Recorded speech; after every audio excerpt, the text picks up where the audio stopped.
কি আলোচনা ছিল? হ্যাঁ, ওই আমি বলেছিলাম যে অকাল মৃত্যু হলে কি পুনর্জন্ম হয়, বা অকাল মৃত্যু বা অল্প বয়সে অসুস্থ হলে কি পুনর্জন্ম হয়? ভারতীয় দর্শন অনুযায়ী, অর্থাৎ ভারতীয় দর্শন বলতে এই ভারতীয় জন্মান্তর দর্শন অনুযায়ী উভয় ক্ষেত্রেই জন্মান্তর হয়। অর্থাৎ অকাল মৃত্যু বা দুর্ঘটনা হলেও হয়, অকাল মৃত্যু বা দুর্ঘটনা না হলেও হয়। এটা হচ্ছে ভারতীয় যে কটা ধর্ম আছে তাদের প্রত্যেকের অভিমত। ভারতীয় ধর্ম বলতে ভারতবর্ষে জন্মেছে এরকম যে চারটে ধর্ম আছে, হিন্দু, বৌদ্ধ, জৈন এবং শিখ, এই চারটে মত অনুযায়ী বললেন ওই যে দুটো কন্ডিশন বললেন, ওই দুটো কন্ডিশনের যে কোনো একটার ক্ষেত্রে না থাকলেও হয়, থাকলেও হয়। যে কোনো একটা কন্ডিশন ঘটলেও হয়, না ঘটলেও হয়। অর্থাৎ জন্মান্তর ব্যাপারটা শুধুমাত্র আপনার ওই কন্ডিশনের মধ্যে সীমাবদ্ধ নয়, ভারতবর্ষের এই চারটে ধর্মের মত অনুযায়ী। আচ্ছা, এই যে এইটা কেটে গেল, এটাতে কি আপনার অসুবিধা হলো? না। আচ্ছা, আমি আবার পরের প্রশ্নে যাচ্ছি, যে পুনর্জন্ম যদি বৈজ্ঞানিক ভিত্তি আমি ছেড়ে দিলাম, যদি এমনি আমাদের সাধারণ দৃষ্টিতে আমরা যদি ধরি যে যদি হয়, তাহলে সেটা একটা মানুষের মৃত্যুর মানে কত দিন বা মাস বা বছর বাদে হতে পারে? বৈজ্ঞানিক দৃষ্টিকোণের বাইরে গেলে কিন্তু আপনি এ ব্যাপারে নানা মুনির নানা মত পাবেন। অর্থাৎ there are various opinions and each one of them is contradicting the other. অর্থাৎ কোনো এক পুরোহিত হয়তো আপনাকে বলবে যে এই তো 3-4 বছর পরে রিইনকার্নেশন হয়, হ্যাঁ। আবার কোনো এক ব্রাহ্মণ আপনাকে, তথাকথিত ব্রাহ্মণ আপনাকে বলবে না না না, ওটা 50 বছর বা 40 বছর পরে, বা বিশাল ব্যবধান অ্যাটলিস্ট 10 বছর পরে হয়, হ্যাঁ। সুতরাং আপনি যদি সাধারণ মানুষের দৃষ্টিকোণে চলে যান, তাতে মানে ওপিনিয়নের আপনি কোনো কুল কিনারা পাবেন না, হ্যাঁ। যার যা মনে হবে, যে যার নিজস্ব গুরুদেবের কাছে যা শুনেছে, ওটা হয়তো অমুক বিশ্বাসে চালিয়ে দেবে। সে হয়তো যে মানে আপনাকে টুপি পরানোর জন্য বলছে তা নাও হতে পারে, সে নিজে ওটাকে অমুক বিশ্বাসে সত্যি মনে করে, এমনও হতে পারে। ফলে যে যা পারবে বলে দেবে। সেই কারণে আপনি যদি বিজ্ঞানের দৃষ্টিকোণের বাইরে যান, সেক্ষেত্রে আমি বলবো যে ওই ব্যবধানের কোনো নির্দিষ্ট সংখ্যা আপনি পাবেন না, হ্যাঁ।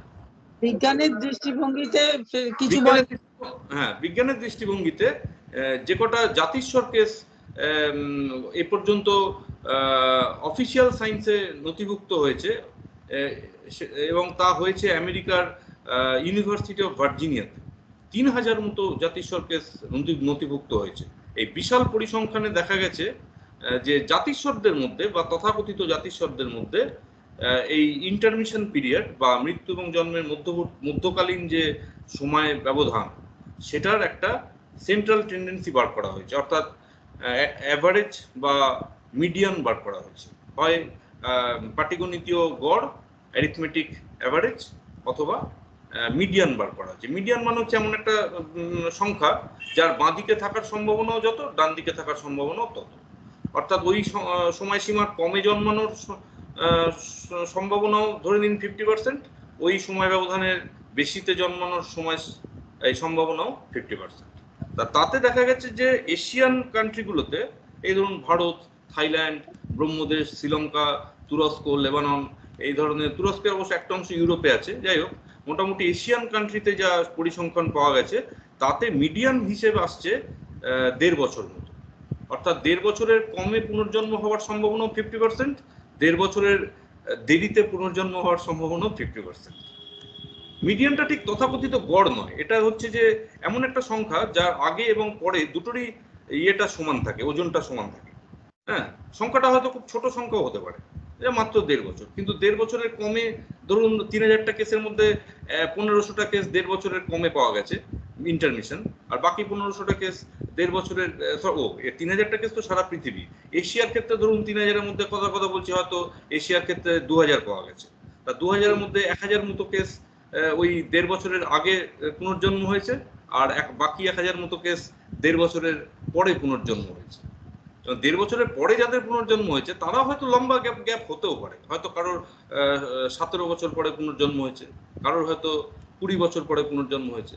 হ্যাঁ, কিন্তু ওই 1.5 বছরের বেশিতে যে দলটা আছে সেই দলটার সংখ্যা 1.5 বছরের কমে যে দলটা আছে তার সমান কার্যকর। হ্যাঁ, সুতরাং আপনার এই ইন্টারমিশনের একটা এশিয়ান উত্তর আমি দিয়ে দিলাম, সেটা 1.5 বছর। এবার আপনি যদি বলেন যে পৃথিবীর অন্য অংশে কিরকম অ্যান্সার এসছে, তারও উত্তর আমি দিয়ে দিচ্ছি। পশ্চিমী সভ্যতাতে যে ইন্টারমিশন পাওয়া গেছে, মানে পশ্চিমী জাতিস্বরদের মধ্যে যে মৃত্যু জন্ম ব্যবধানটা পাওয়া গেছে, মৃত্যু থেকে জন্ম, তাতে কিন্তু এই সময়সীমাটা অনেক বেশি এসছে, মানে এই মিডিয়ানটাই অনেক বেশি এসছে। মিডিয়ানটা 1.5 বছর 1.5 বছর নয়, বেশ লম্বা একটা মিডিয়ান এসছে। ওটা আমি এই মুহূর্তে ঠিক মনে করতে পারছি না, ওটা পরে এক সময় আপনাকে জানিয়ে দেবো। মোট কথা, পশ্চিমী সমাজে এই মৃত্যু আর জন্মের মাঝখানকার যে সময়সীমা, সেটার মিডিয়ান বলতে একটা সেন্ট্রাল টেন্ডেন্সি, ওই মিডিয়ান হিসাবটা এশিয়ান হিসাব থেকে তাৎপর্যপূর্ণভাবে বেশি হিসাব। আচ্ছা, বুঝলাম। আচ্ছা, যে এই যে পুনর্জন্ম আর জাতিস্বর যে কথা মানে আমরা বলি যে আগের জন্মের সে কি ছিল সেইটা তার স্মৃতিতে ফিরে আসছে, সেইটা তাকেই আমরা জাতিস্বর বলে মনে করি, মানে মেনে যে আর পুনর্জন্ম আর জাতিস্বর, মানে পুনর্জন্ম আমরা মনে করি আগের জন্মে সেই ছিল, হয়তো ছিল কিছু তার মনে পড়ছে না, মানে আমরা একটা ধরে নিই, হয়তো তার কাজকর্ম দেখে আমরা ভাবি যে হ্যাঁ তার হয়তো আগের জন্মে সে এরম ছিল আন্দাজে। আর জাতিস্বর বলতে একদম ধরেই, মানে সে একদম শিওর হয়ে যায় যে তার কথাবার্তায় যে সেই জাতিস্বর হয়েছে, তার আগের জন্মের স্মৃতি ফিরে এসছে। তা এই পুনর্জন্মের সঙ্গে জাতিস্বরের কি মিল আছে কোথাও, মানে সেটা কি আপনি কি মনে করেন? এটাকে আপনি সংক্ষেপে ভাবুন, এটাকে আপনি ভাববেন এইভাবে যে জাতিস্বর মানেই তার পুনর্জন্ম হয়েছে, কিন্তু কারোর পুনর্জন্ম হলেই যে সে জাতিস্বর হবে তার কোনো মানে নেই। জাতিস্বর মানেই তার পুনর্জন্ম ঘটেছে এবং সে পুনর্জন্মটা বলতে পারছে। হ্যাঁ, এবং হয়তো অনুসন্ধান করলে দেখা যাচ্ছে বক্তব্যটা মিলেও যাচ্ছে। হ্যাঁ, আর এটা হচ্ছে জাতিস্বরের মানে সংজ্ঞা থেকেই মোটামুটি আমি বলছি। এবার জাতিস্বরের সংজ্ঞাতে পুনর্জন্ম ব্যাপারটা এসে যাচ্ছে, সংজ্ঞার মধ্যেই এসে যাচ্ছে, কিন্তু পুনর্জন্ম হলেই যে সে মানুষ জাতিস্বর হবে তার কোনো মানে নেই। তার তো স্মৃতিতে মনে আসছে না পুনর্জন্ম হয়েছে, মনে করতে পারছে না তার পুনর্জন্ম হয়েছে, কিন্তু সে যদি মনে করতে না পারে তাহলে আপনি কি বলবেন? তার কি পুনর্জন্ম উড়িয়ে দেবেন? উড়িয়ে তো দেওয়া যায় না। এখানে যদি কেউ বলে যে ও আচ্ছা, ও তো মনে করতে পারে না, সুতরাং ওর কোনো পুনর্জন্ম হয়, ওই প্রথমবার জন্মেছে, এই প্রথম ও পৃথিবীতে এসছে, বা এই প্রথম ও ভগবানের পেট থেকে বেরিয়েছে, বা এই প্রথম এটাই ওর প্রথম জন্ম, ওটা যদি কেউ বলে বসে, তা কিন্তু অবৈজ্ঞানিক হবে। আমি কোনো কিছু প্রমাণ পাচ্ছি না বলে সেটাকে আমি কালো বলতে পারি না, উড়িয়ে দিতে পারি না। আমি বলতে পারি যে আমি নিশ্চিত নই, কিন্তু আমি মানে মেমোরি আসেনি, জাতিস্বর নয়, সুতরাং আমি বলে দিলাম যে এর কোনো পুনর্জন্ম আদৌ হয়নি, এইভাবে আমি উড়িয়ে দিতে পারি না। ওটা তো তাহলে মানে হয়ে যাচ্ছে, মানে কি বলবো, ওটা তো ঠিক যুক্তিসঙ্গত কথা হচ্ছে না। হ্যাঁ, হতেই পারে যে তার পুনর্জন্ম হয়েছে কিন্তু মনে করতে পারছে, সুতরাং কানেকশন আছে একদম খুবই আর কি। যেহেতু সে মনে করতে পারছে না, সেই কারণে হয়তো আমি সেটা প্রমাণ করতে পারছি না। কোনো ব্যক্তি যখন জাতিস্বর হয়নি তখন সে মনে করতে পারছে না, এবং সেই ভিত্তিতে আমি প্রমাণ করতে পারছি না। কিন্তু আমি প্রমাণ করতে না পারলেই যে সে একেবারে মানে কি বলবো, সে একেবারে ব্ল্যাক রিজিয়ন, মানে ব্যাপারটা কালো রং হয়ে যাচ্ছে, অর্থাৎ জিনিস তার আদৌ জন্ম হয়নি, এই সিদ্ধান্ত আমি টানতে পারি নয়, যে এটাই প্রথম জন্ম হলো সেটা নয় আর সেই নট নেসেসারি। তো সুতরাং আপনি আপনি দেখুন না, মহাভারতে শ্রীকৃষ্ণ অর্জুনকে বলছে যে তুমি এবং আমি, আমাদের দুজনেরই বহুবার জন্ম হয়ে গেছে। কুরুক্ষেত্র যুদ্ধের শুরুতে শ্রীকৃষ্ণ বলছে না, গীতাতে আছে আপনার চতুর্থ অধ্যায় 5 নম্বর শ্লোকে শ্রীকৃষ্ণ অর্জুনকে বলতে শুরু করলো যে হে অর্জুন, তুমি এবং আমি, আমাদের দুজনেরই বহুবার জন্ম হয়ে গেছে।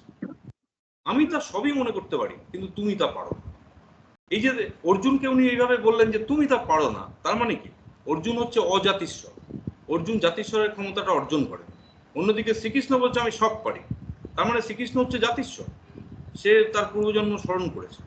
তার মানে দেখা যাচ্ছে যে শ্রীকৃষ্ণ নিজেই বলে দিচ্ছে যে জন্মান্তর দুজনেরই হয়েছে। অ্যাকর্ডিং টু শ্রীকৃষ্ণ, যে যদি শ্রীকৃষ্ণের কথা মানতে হয় তাহলে অর্জুন এবং শ্রীকৃষ্ণ দুজনেরই জন্মান্তর হয়েছে, বা মানব জাতির দুরকম ক্যাটেগরিতেই জন্মান্তর হয়েছে। একটা ক্যাটেগরি যেটা অর্জুনের ক্যাটেগরি, ওটাতে মেমোরিটা আসছে না, পূর্বজন্ম স্মরণ করতে পারছে না, অর্জুন কিছুই মনে করতে পারছে না পূর্বজন্ম। আর আরেকটা ক্যাটেগরি শ্রীকৃষ্ণের ক্যাটেগরি, অর্থাৎ যেসব মানুষ এই ক্ষমতা সম্পন্ন, অর্থাৎ স্মরণ করতে পারছে পূর্বজন্ম, তারা জাতিস্বরের পর্যায়ে চলে যাচ্ছে। সুতরাং শ্রীকৃষ্ণেরও পুনর্জন্ম হয়েছে, অর্জুনেরও পুনর্জন্ম হয়েছে, এটাই শ্রীকৃষ্ণের অভিমত। শ্রীকৃষ্ণ তো নারায়ণ বিষ্ণু, আমরা তাকে সেইভাবেই তো দেখি যে তার তো জন্ম ধরেই তিনি এক এক রূপে আসছেন। হ্যাঁ, কিন্তু তাহলে আমাদের সমাজে যদি কোনো মানুষ জাতিস্বর হয়ে আসে, তাকে তো আমরা ভগবান রূপে তো আর দেখছি না, কিন্তু একটা অলৌকিক ক্ষমতা তার আছে এই বলে একটা মেনে নিই আর কি। হ্যাঁ, এখানে আপনি একটা কথা বলতে পারেন, হিন্দু মতে বা শিখ মতে আপনি বলতে পারেন, কারণ হিন্দু আর শিখ এই দুটো ধর্ম তো ভগবান বিশ্বাস করে। শিখ ধর্ম অবশ্য অবতার বিশ্বাস করে না। শিখ ধর্ম শ্রীকৃষ্ণকে হরে কৃষ্ণ বলবে না, অর্থাৎ ভগবান কৃষ্ণ বলে না। শিখ ধর্ম এই শ্রীকৃষ্ণকে বলবে লর্ড কৃষ্ণ, অর্থাৎ প্রভু, মানে শ্রীকৃষ্ণ 8-5টা মানুষের থেকে বেশি ক্ষমতা সম্পন্ন, এইটুকু বলে শিখরা ছেড়ে দেবে। কিন্তু শিখ দর্শন কখনো বলবে না যে শ্রীকৃষ্ণ ভগবানই, মানে স্বয়ং ভগবান। কারণ শিখ দর্শন ভগবান বিশ্বাস করে, কিন্তু অবতার বিশ্বাস করে। সুতরাং শিখ দর্শন যেটা বলবে যে শ্রীকৃষ্ণ আর 5টা জাতিস্বরের মধ্যে, ভগবান হিসেবে জাতিস্বর নয়। মানে এমনি মানুষ, 8-5টা মানুষের থেকে বেশি ক্ষমতা সম্পন্ন, এবং শ্রীকৃষ্ণ হচ্ছে একদম 8-5টা জাতিস্বরের মধ্যে, কিন্তু শ্রীকৃষ্ণকে ভগবান বলবে না। অন্যদিকে হিন্দু দর্শন, যেটা কিনা ভগবানও বিশ্বাস করে, অবতারও বিশ্বাস করে, সেই দর্শন বলবে যে শ্রীকৃষ্ণ একাধারে ভগবান আর একাধারে জাতিস্বর। তার মানে ব্যাপারটা কি দাঁড়ালো, যে ঈশ্বর মানেই জাতিস্বর, মানে শ্রীকৃষ্ণ মানেই জাতিস্বর হিন্দু মতে। শ্রীকৃষ্ণ বা ঈশ্বর মানেই জাতিস্বর, কিন্তু জাতিস্বর মানেই ঈশ্বর নয়। শ্রীকৃষ্ণকে বাদ দিয়ে একটা র্যান্ডম জাতিস্বর বেছে নিন, হ্যাঁ, সেই জাতিস্বর কিন্তু ভগবান নাও হতে পারে, সে অবতার নাও হতে পারে। সুতরাং শ্রীকৃষ্ণ এই ভগবানের অবতার বা ঈশ্বর মানেই জাতিস্বর, কিন্তু জাতিস্বর মানেই নট নেসেসারিলি ঈশ্বর। তবে আপনি বলতে পারেন যে জাতিস্বরের ক্ষমতাটা একটা ঐশ্বরিক ক্ষমতার মতো। তাহলে এইখানে তো আমার যে প্রশ্ন ছিল, আপনি এটা বললেন যে জাতিস্বরবাদ যে তত্ত্ব, মানে সেটা কি আলাদা কোনো কিছু বিষয় আছে জাতিস্বরবাদ বলে? কোনো জাতিস্বরবাদ নামে কোনো কথা আমি আগে শুনিনি, আপনার কাছেই প্রথম শুনলাম, তাতে ভালো লাগলো। অ্যাজ ইফ জন্মান্তর টপিকটার মধ্যে একটা মানে অংশ বেছে নেওয়া হলো যে জন্মান্তরও হয়েছে এবং জাতিস্বরও হয়েছে, এরকম যে প্রাণী, এই ধরনের ব্যক্তিকে নিয়ে যদি আলাদা একটা থিওরি বানানো হয়, এটা যেটা কিনা সামগ্রিক রিইনকার্নেশন থিওরির ধরুন একটা স্পেশালাইজেশন, অর্থাৎ শুধুমাত্র জাতিস্বর কেন্দ্রিক যদি একটা গবেষণার আয়োজন করা হয়, শুধুমাত্র জাতিস্বরদেরকে নিয়ে যদি জন্মান্তর গবেষণা হয় বা জাতিস্বরকে কেন্দ্র করেই গবেষণা হয়, তাহলে আপনি জাতিস্বরবাদ কথাটা চালু করতে পারেন। এটা একটা খুব সুন্দর একটা আইডিয়া, যে আমি জন্মান্তরবাদের একটা স্পেশালাইজেশন হিসেবে শুধুমাত্র জাতিস্বরদের উপরে যদি গবেষণাটা চালাই, তাহলে ওটাকে ওই গবেষণায় যে থিওরি বেরিয়ে আসবে সেটার নাম দেওয়া যেতে পারে জাতিস্বরবাদ। অর্থাৎ জাতিস্বর কেন্দ্রিক তথ্য, জাতিস্বর কেন্দ্রিক মতামত, জাতিস্বর কেন্দ্রিক পড়াশুনো, জাতিস্বর কেন্দ্রিক থিওরি, এটাই হচ্ছে জাতিস্বরবাদ। তবে মজার ব্যাপার যে আধুনিক বিজ্ঞান জাতিস্বরের উপরে খুব জোর দিয়েছে। আধুনিক বিজ্ঞান জন্মান্তর গবেষণাকে একরকম আপনার লাইনেই নিয়ে এসছে, অর্থাৎ জাতিস্বরবাদের উপরে বেশি করে মন দিয়েছে। আর যারা জাতিস্বর নয় তাদেরকে বিজ্ঞান তাদের পেছনে ঠিক সময় নষ্ট করতে চায় না, ভাবে যে এরা তো কিছু মনে করতে পারে না, সুতরাং এখানে ইনভেস্টিগেশন করে সময় নষ্ট হবে। সেই কারণে তাদেরকেও হয়তো ইনভেস্টিগেশন করা যায়, অন্যভাবে করা যায়, তাদেরকে নিয়েও গবেষণার অবকাশ থাকতে পারে। কিন্তু বিজ্ঞান এই আর কি প্রথমে ছোটটা দিয়ে শুরু করলো, অর্থাৎ যারা মনে করতে পারে তাদেরকে আগে গবেষণা করে একটুখানি তথ্য সঞ্চয় করে একটু এগোই, তারপরে যারা মনে করতে পারে না তাদেরকে নিয়ে আবার বসা যাবে। সেই হিসেবে বিজ্ঞান, আধুনিক বিজ্ঞান বা আজকের বিজ্ঞান জন্মান্তর গবেষণাকে সব থেকে বেশি ফোকাস করেছে জাতিস্বর গবেষণার মধ্যে, বা আপনার ভাষায় জাতিস্বরবাদের মধ্যে। আচ্ছা, আমি চাই না আমার নিজস্ব কোনো, মানে আমি জাতিস্বর নিয়ে কখনো মানে শুনিনি। আপনি হয়তো বলতে পারবেন যে মানুষকেই দেখেছি যে এই জন্মে একজন মানুষ তিনি জাতিস্বর হয়েছেন, যে আগের জন্মেও তিনি কোনো মানুষই ছিলেন। হ্যাঁ, এরকম কোনো গল্পে পড়েছি।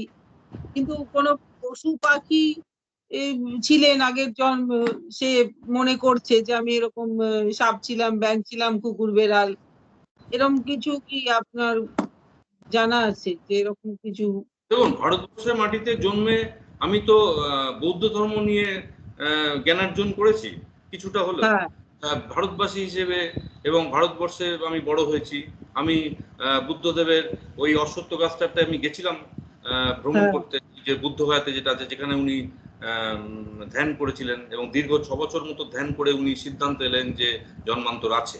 হ্যাঁ, তথাকথিত বৈজ্ঞানিক পথে গবেষণা না করে উনি ধ্যান কেন্দ্রিক পথে সিদ্ধান্তে পৌঁছে গেলেন যে জন্মান্তর আছে। এবং শুধু তাই নয়, ওই ধ্যানের মধ্যেই তার নিজের পূর্বজন্ম ভেসে উঠেছিল, এবং একাধিক পূর্বজন্ম, একের পর এক পূর্বজন্ম, হ্যাঁ, ভেসে উঠেছিল, এবং ওই ধ্যানের শেষ দিকে ভেসে উঠেছিল আমি যতদূর খবর পেয়েছি। মানে দীর্ঘ 6 বছর উনি সাধনা করেছেন, তার মধ্যে আমার মনে হয় 6 নম্বর বছরে হ্যাঁ ওই নিজের পূর্বজন্মগুলো উনি দেখতে পেয়েছেন, এবং জাতকের গল্প হিসাবে এবং সেটাকে গল্প নামে চালানো হয়েছে, কিন্তু ওটা অ্যাকচুয়ালি বুদ্ধদেব সত্যি কাহিনী হিসেবে দাবি করেছিলেন। পরবর্তীকালে কেউ হয়তো জন্মান্তরবাদকে মানে খণ্ডন করার জন্য বুদ্ধদেবের ওই দাবিটাকে গল্প বা ফিকশন নামে চালিয়ে দিয়েছে। কিন্তু বুদ্ধদেব ওই সময়টাতে অ্যাটলিস্ট ওই 2500 বছর মতো আগে, ওই সময়টাতে বুদ্ধদেব কিন্তু এই কাহিনীকে সত্যি কাহিনী বলেই দাবি করেছিলেন, অর্থাৎ নন ফিকশন বলে উনি প্রকাশ করেছেন। জন্মের ঘটনাটাই, জন্মের মানে জন্মটাকেই জাতকের গল্প হিসেবে আমরা পড়েছি আর কি। হ্যাঁ, সুতরাং আপনি যে বলছেন যে অন্য প্রাণী ছিলাম কিনা আগের জন্মে, মানুষ হয়ে আছি আজকে, ঠিক আছে, কিন্তু মানে অতীতে আমি অন্য প্রাণী ছিলাম কিনা, এই প্রশ্নের উত্তর ভারতবর্ষের মাটিতে বুদ্ধদেব তো দিয়ে গেছে। হ্যাঁ, অবশ্যই তথাকথিত বিজ্ঞানের দৃষ্টিকোণ থেকে নয়, মেডিটেশন বা ধ্যানের দৃষ্টিকোণ থেকে, বা আপনি ভাবতে পারেন আধ্যাত্মিকতার দৃষ্টিকোণ থেকে, ধর্মের দৃষ্টিকোণ থেকে, যাই হোক, মোট কথা প্রাচীন ভারতে এই প্রশ্নের উত্তর আছে যে অন্য প্রাণী থেকে মানুষ হয়, এবং শুধু যে হয় তা নয়, সেই অন্য প্রাণীর জীবনটাও স্মরণ করা যায়, এটা বুদ্ধদেব তো দাবি করেই গেছে।